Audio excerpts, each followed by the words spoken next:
ہمارے نمائندے ظفر عباس کی رپورٹ کے مطابق سید طاہر حسین رضوی کی سرپرستی میں 8 یتیم بچیوں کی شادیاں سرزمین بکھر پر محبت اور انسانیت کی روشن مثال قائم۔ تفصیلات کے مطابق سرزمین بکھر دریائے سندھ کے کنارے واقع بستی جھوک ٹبہ میں ایک روح پرور اور بابرکت موقع پر 8 یتیم و بے سہارا بچیوں کی اجتماعی شادیاں خانہ آبادی کے ساتھ انجام پائیں۔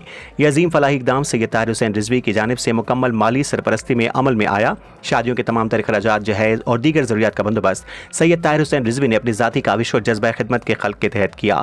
اس بابرکت موقع کی نگرانی میں دعا کے فرائض مولانا سید محمد حسنین شیرازی، پرنسپل مدرسہ محمدیہ سرگودا نے انجام دیے۔ انہوں نے اس موقع پر خطاب کرتے ہوئے کہا کہ یہ خدمت دراصل قرآن و سنت کی روح کے مطابق ہے کہ یتیموں اور ناداروں کی کفالت اور ان کی عزت و عفت کی حفاظت اور تحفظ ان کو یقینی بنایا جائے۔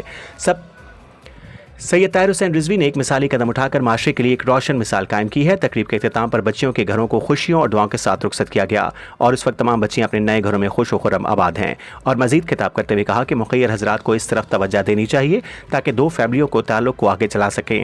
رپورٹ ظفر عباس، تحصیل رپورٹر شاہپور جھانوریاں۔